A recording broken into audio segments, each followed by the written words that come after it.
Þá annar liður, Naustahverfi Reitur 28, Krókernöf 21, umsókn breytingar og deiliskipulagi. Ingibjörg Ólöf Ísaksen tekur til máls. Forseti, ágætu bæjarfulltrúar. Þetta fjórði liður í fundargerð skipulagsnefndar frá 30. september síðastliðnum.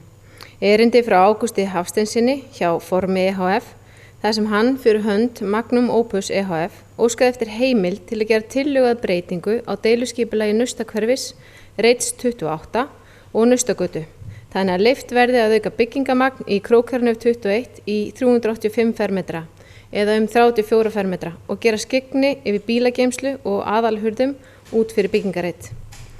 Skipulagsnefnd heimilaði umsækjanda þann 9. september síðastliðnum að leggja fram tillögu að breytingu á deiluskipulagi og meðfylgjandi tillaga að breytingu á deiluskipulagi lóðarinnar dagsett 30. september 2015.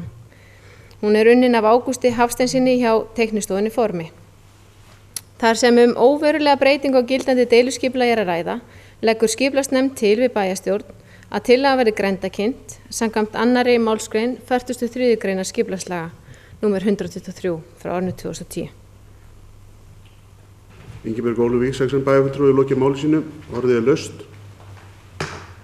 Þar sem enginn hefur hvessi hljóð, göngu til atkvæðagreiðslu, þeir sem geta samþykkt. Það samþykkt samhljóða.